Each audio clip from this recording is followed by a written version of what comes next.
Before I start streaming my actual Sailor Moon stuff, I wanted to show you guys what I got. So, as soon as I saw these, I knew I had to buy them. I'm just gonna put bigger. No, not that one. Yeah. So, with the new Sailor Moon movie coming out, Sailor Moon Cosmos, uh, there is new merch for the Animemates, and I got these. So here we have Iron Mouse, Teen Yanko, Lead Crow, Aluminum Seren, and Heavy Metal Papillon. Um, Been a while. I really wanted plushies of them, so I'm really happy with those. So look at these; they're so cute. Look at these. Look at those little plushies.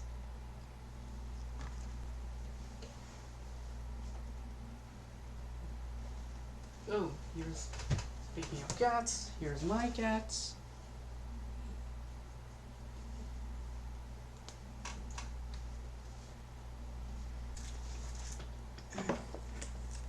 I also have those two plushies, Mimet and Udiel. Mimet one I bought her myself because she's my favorite character. Udiel one was a gift from one of my friends.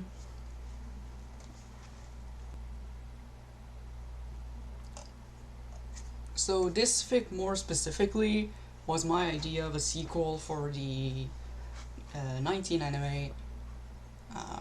More specifically, I wanted to focus on the Sailor Animemates, who are one of my favorite villain groups. So that is how this idea was born.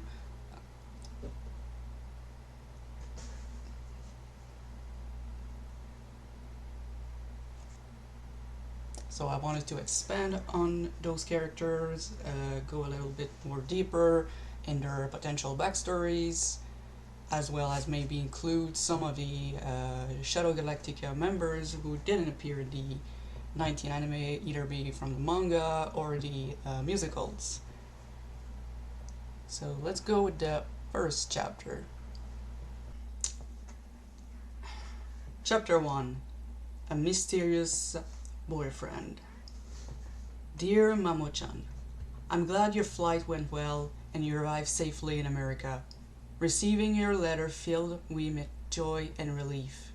I'm happy that you can finally start your journey to achieve your dream. I will have you on my mind every day and pray for your success in your studies, and I hope to have news from you soon. Signed, your dear Usako. Usagi sighed. It had only been barely a week, and she already missed her beloved Mamoru. She knew his dream was to become a doctor, and he had been accepted in one of the best universities, but part of her wished he would have stayed. With what happened not so long ago with Galaxia, she couldn't help but feel unease whenever her boyfriend was away from her. And she just loved him so much that she couldn't bear being away from him even for a second. Usagi read it one last time before folding her letter and slipped it inside an envelope as she was on her way home. Today she received her grade for her latest exam, and the result wasn't great, and she really didn't want to go home right away just to get yelled at by her mom. But a growl coming from her belly made her doubt her decision. Ugh, I'm so hungry. I woke up late and I had to skip breakfast and my lunch really wasn't enough. And I don't have any money on me. Should I just go home to grab a snack and risk facing my mom's fury? Usagi continued to ponder on her way to the mailbox, still tormented by the rumbling in her stomach that just kept getting louder. Oh, hey, Mitsu. Yeah, you're a little late, but you're just in time for me reading the first chapter of Fallen Stars, so... Usagi-chan, look out! Luna told her. Walking by her side was her faithful feline companion, whispering to her, Usagi abruptly stopped right before she could collide with another person. Usagi came face to face with a woman seeming in her 20s that couldn't be described as anything other than stunning.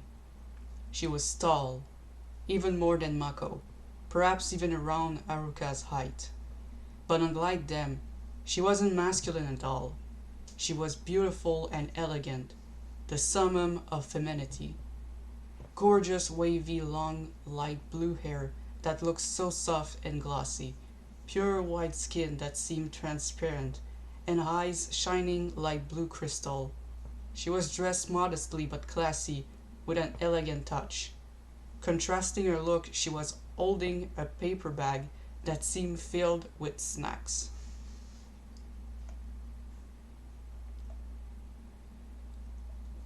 Here we got the illustration.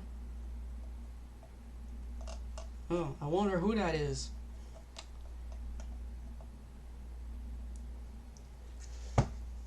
Before Usagi could apologize for nearly bumping into her, a loud growl came out from her stomach.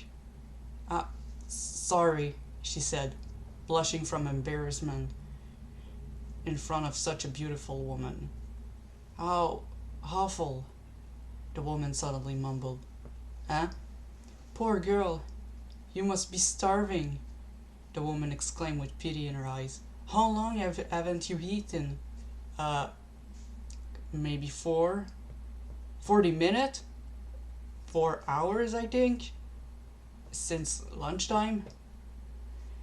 This is unacceptable. You're still growing. You shouldn't skip your 5th meal of the day like that. Huh? What? Here, take this, you poor soul.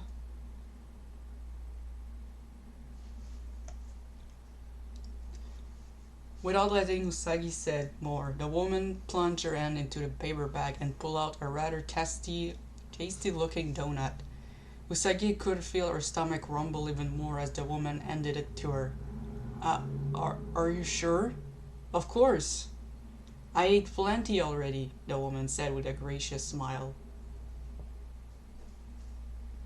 Usagi didn't insist with any vain politeness and seized the object of her desire. She hungrily bit into it without any consideration for how she may look like. Elegance didn't matter when one was hungry, Usagi would probably say. My, you must have been quite hungry, the woman said with amusement. As soon as she finished her donut, Usagi realized with embarrassment how she must have looked like right now. She quickly reached for her handkerchief and wiped her face clean, red from shame. Sorry. There's no need to be. As I said, I already ate plenty, so one less isn't a big deal. That's not what I meant. Also, how can this woman eat so much pastry and be so lean? I'm so jealous, so frustrating, Usagi thought quietly. Usagi wiped out the last smudge on her cheek, when suddenly the woman reached for her hair. Huh? So cute, the woman exclaimed. Those bun pigtails. They look just like Odango. It makes me hungry again. She said that as she softly squeezed one of Usagi's bun. Maybe this woman was a weirdo after all, Usagi thought. I have to go. I have something to do. Goodbye. Oh, does it have something to do with this letter you're holding? Are you going to mail it?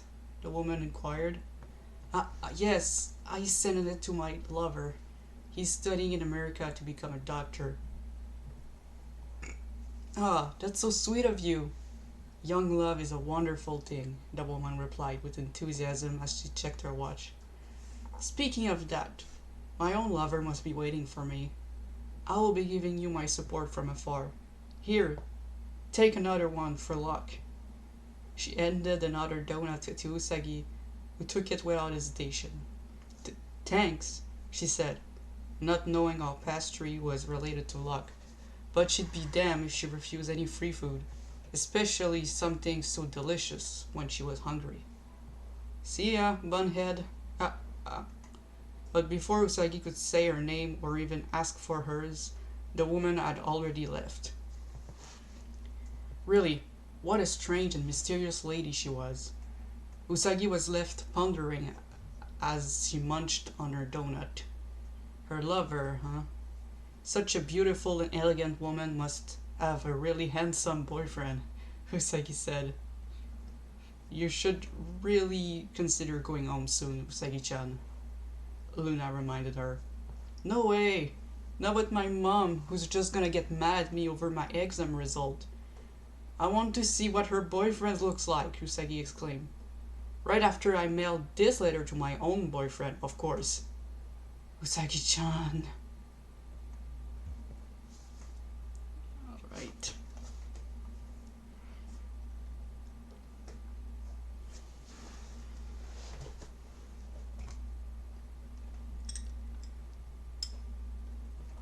And it's been a while since I wrote this, so that's kind of rediscovering my own fanfic at the moment.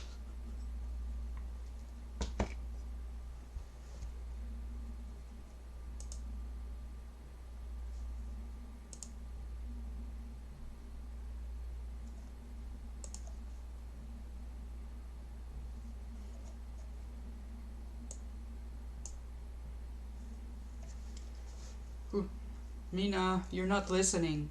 I am, Minako replied nonchalantly, walking on the sideway. I will get to work soon, but first I want to pass by Ray-chan's place.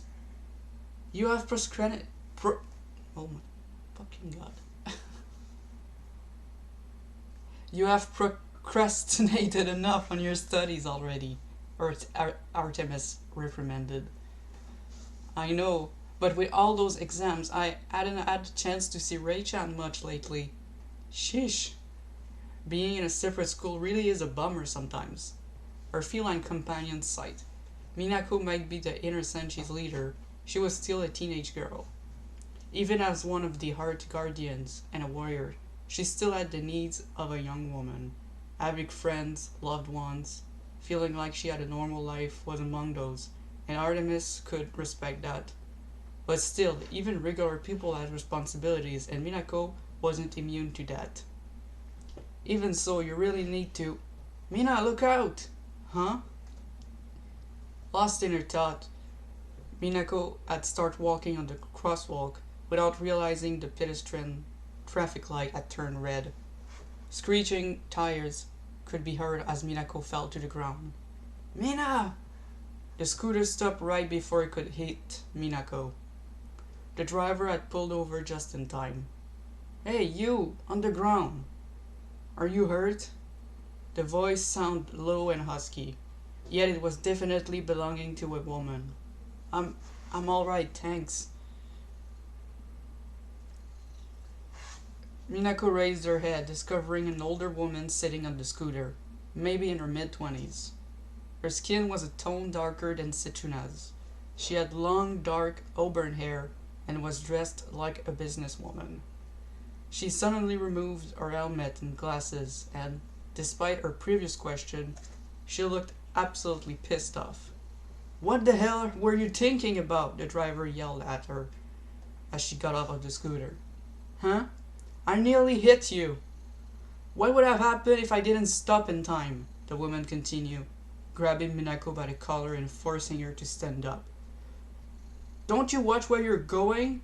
I could have seriously injured you, or even worse. Oh, I wonder who that is. Now that they were face to face, Minako could get a closer look at the woman. She was tall. Very tall. Probably as tall as Haruka, if it wasn't more. Her eyes were dark brown and fierce. Her lips were luscious and covered in a heavy red lipstick. She was undeniably pretty, but also really angry and scary right now. Tsk, that's why I hate brats. No, that would be an insult to kids. Even kindergartners know how traffic lights work and when to cross the street, the woman continued with a more condescending tone. Huh? Minako's fear started to turn into annoyance when the woman started to insult her. She slapped her hand away to break free from her clutch around her collar. Excuse me? You're the one who drove way too fast near a crosswalk. If anything, you're a danger on the road, Minako accused. Huh? There was nothing wrong with my driving.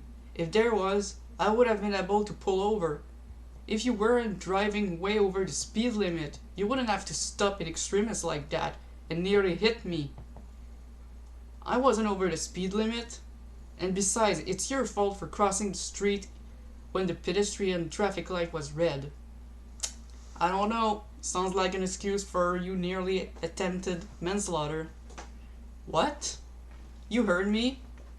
You should consider yourself lucky I'm not calling my lawyer on you, Minako exclaimed.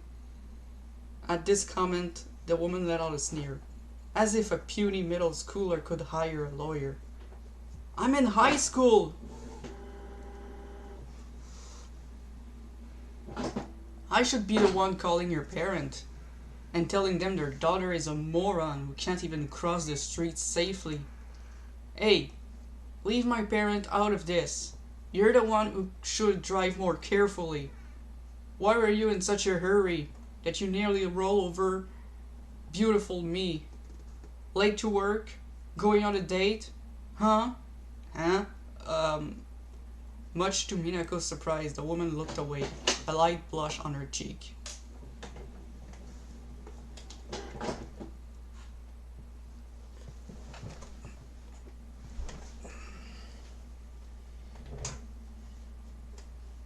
That's none of your business, she eventually said as she went back on her scooter. Anyway, just be careful. Next time you might not be as lucky, kiddo. She put back her sunglasses and helmet, and before Minako could retort anything back, she drove away. Ah, what a despicable woman, Minako shouted. Who does she think she is? She might have been She might have been can't pronounce this word. She might have been unnecessarily rude. But she is right that she should be more careful, Artemis said. On whose side are you? On yours, of course. That's why I want you to be more careful, Mina. Tsk. Anyway, I still want to pass by Ray-chan's place. But still, what a dreadful woman. I sure hope I will never see her ever again. Yeah, don't count on that.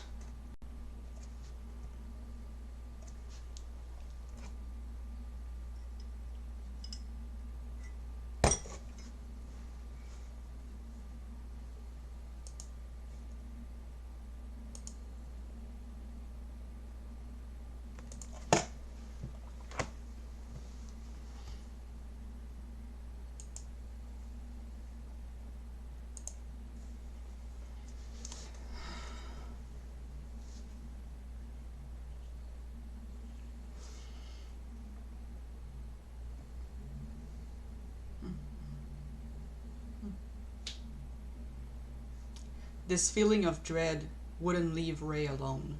It was like there was a shadow constantly lurking near them, but she just couldn't quite see it.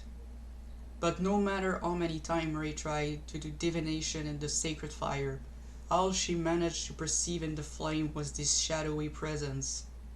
She may not be able to know what it was, but she knew something ominous was definitely lurking in the dark.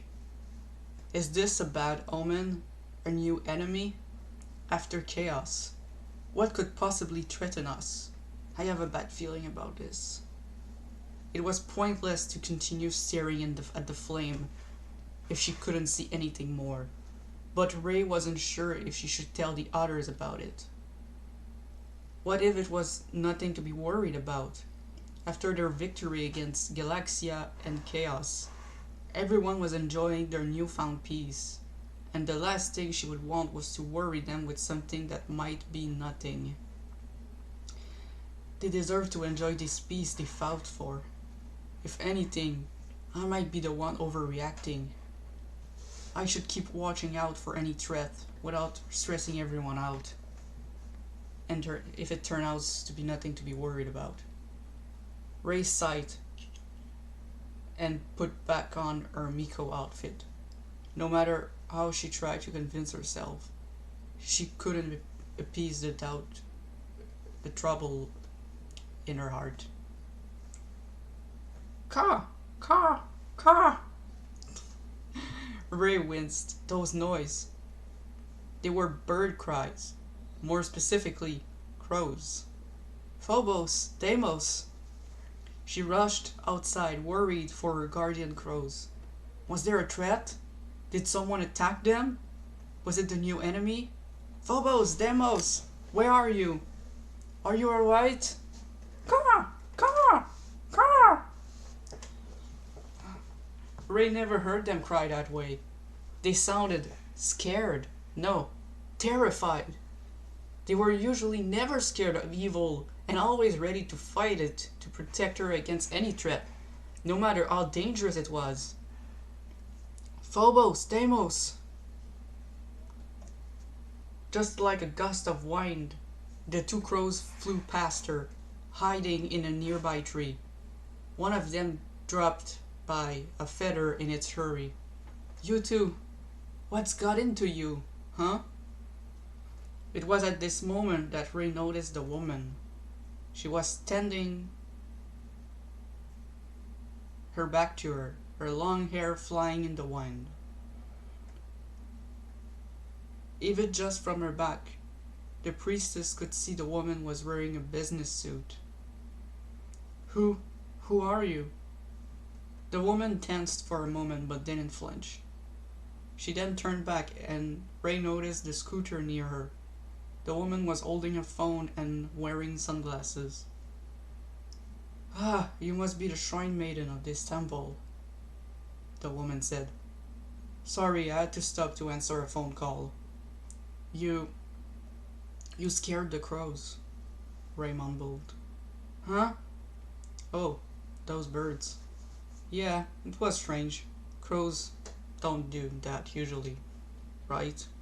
I never heard one yell like that. Ray remained on her guard. She didn't sense anything evil coming from that woman, but it seemed like she did scare Phobos and Deimos in some way. They didn't attack her, so she was probably not an enemy, but it was still odd. Just who was this woman? An ordinary civilian? Or was there something abnormal or even cosmic about her? You still haven't answered my question, Ray insisted. Who are? Ray-chan, there you are! You entered your place, so I looked around. What are you doing here? Ah! You again! Ray wasn't surprised to see Minako here. She was, however, surprised to see that her friend apparently knew that woman, and judging by her tone and expression, they were not on friendly terms. Tss. That should be my line, the woman retorted. Are you following me? Minako accused. Don't tell me you actually want to tell my parents about that incident. Wait, what incident? Ray asked. As if I have time to waste following around some kid, the woman spat. That's just a coincidence. Unlike what you think, I'm a responsible driver and I pulled over when my phone rang to answer. As if you're a reckless driver going above the speed limit and nearly hitting poor, defenseless, beautiful young women such as myself. Wait, what? Ray exclaimed. None of what she said is true, the woman protested. How dare you deny that I'm beautiful? Minako-chan, that's not the main point here. I was driving normally and you're the imbecile who crossed the street where you weren't supposed to without even looking. Don't go blaming me for your own stupidity. No, you were the one in a hurry to go on a date or something. What? No? Noticing the woman's sudden embarrassment, Minako smirked. Huh? Is that so? And that phone call right now, was it from your date? Is that why you're bothered to pull over to answer it instead of just ignoring it? Minako teased. The woman adjusted her sunglasses like she was trying to hide her shame behind them. It's none of your business. Huh? Well, I guess I can't see such a dreadful woman having a boyfriend anyway, so you must be right. What are you saying? Tsk, whatever. Think what you want. I don't have time for a brat like you, the woman replied before she turned back. Anyway, I don't recall saying the person I was meeting with was a man. The woman got back on her scooter. Huh? Minako said. But before she could ask her to specify, the woman drove away. What does she mean by that? So she's not going on a date? Minako said. Well, who could date such an unpleasant woman? I guess he's just meeting up with a friend, then. Minako-chan, what's this incident thing about? Ray immediately asked. Oh, nothing to be worried about. Anyway, Ray-chan, we haven't been able to see each other a lot, so I thought I could pass by. Are you busy? Ray glanced at the tree where she last saw her crows, still feeling troubled. No, I'm free, Ray replied. Yay!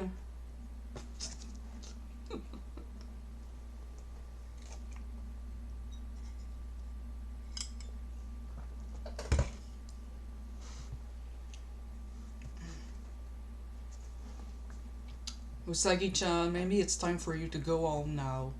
Not now, Luna, Usagi protests. I want to see who her boyfriend is. Whose boyfriend? Usagi nearly jumped and turned back, only to be sighing in relief.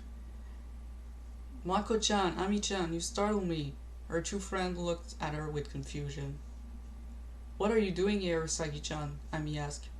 Usually at that time you're already at home. What about you, huh? Usagi replied back.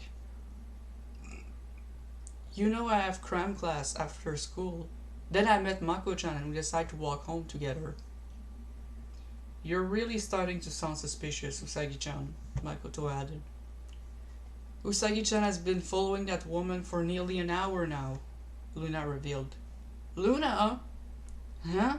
Both Ami and Mako exclaimed in unison. They then looked around and spotted a woman sitting on a bench. A true beauty, worthy to feature on a fashion model magazine front cover. Wow, Makoto simply said. Usagi-chan, I know you tend to run after handsome boys, but I didn't know you'd do the same with beautiful women, other than Haruka-san, Ami said with a slight blush. It's not what you think, Usagi denied, embarrassed. I met her earlier and she mentioned her lover, so I was just curious to see what her boyfriend looked like. Such a gorgeous woman, she must have a really hot boyfriend, don't you think? Ah, you're probably right. I want to see him too now, Makoto said with sparkle of interest in her eyes. Mako-chan too now? Luna said, discouraged. I feel bad for Mamoru-san, Ami added before looking back at the woman. I feel like I saw her somewhere. Ah, it's her! I can't believe it, you guys, it's her! They were interrupted by a visibly excited Minako, followed by a less enthusiastic Artemis, as well as Ray. Huh? You know this woman? Usagi asked. What? You don't? Have you been living under a rock? Minako replied. It's Aya Reiko. She's a TV idol. She recently gained fame on the media, on various talk shows and interviews. Really? She's a celebrity? Usagi exclaimed. No wonder with that kind of aura, Makoto added. Ah, that must be where I saw her, on TV, Ami said. So you've been following an idol aura for an hour without realizing it, Usagi-chan? Luna teased. Usagi-chan has been following Aya-san for an hour? Wow, good taste, Usagi-chan, Minako complimented. So you got tired of running after boys and went after girls? I can't fault you for that, but I feel bad for Mamoru-san, Ray added. That's not that. You got it all wrong. I just wanted to see our boyfriend looks like. Aya-san, our boyfriend? That's epic news, Usagi-chan. You might get us the best scoop of the year, Minako said. And I'm also curious to see what kind of guys manage to get with this beauty. They are incorrigible, Artemis said. They sure are, Luna agreed. Their excitement was short-lived as they heard the whirring of a scooter. Minako immediately looked annoyed. Don't tell me. Her again? Minako let out. That woman from the temple earlier? Ray added. The scooter stopped by and the driver got up. Usagi remained dazed. It was a woman, very tall, well dressed, and quite frankly, very pretty. And most importantly, she was heading towards Aya Reiko. What is she doing here? Minako growled. Huh? You know her? Makoto asked. Yeah, she's a rude and unpleasant woman who nearly hit me with her scooter and followed me to Rei-chan's place. I think that was a coincidence, Ray said. Anyway, she was going to meet someone. Definitely not her boyfriend, because what kind of guy would want to date such a dreadful woman? Not like Aya-san, who's the perfect woman, pretty, sweet, funny, and popular, and top of that, an idol, Minako said with a dreamy expression. As she said that, the scooter driver was now right in front of Aya Reiko. Huh? Don't tell me she's about to go bother Aya-san? Minako said angrily. Who does she think she is? Huh? With a warm expression, Reiko rose up and gently hugged the woman. Karasuma-san! Sorry for the delay. I got lost on my way here. There's no need to apologize, Reiko. I also got delayed by a few things.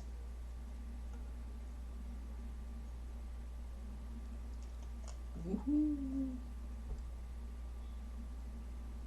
All the inner Senshi remained dumbfounded, unable to fully grasp what was going on until Minako finally broke the silence.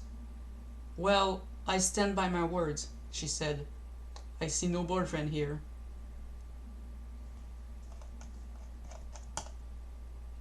I remember there was a huge gap between the first chapter and the second one. Like, I wasn't really sure I wanted to continue this fic. But hey, I actually did continue it, and look at that! A lot of words. A lot of words. A lot of chapters.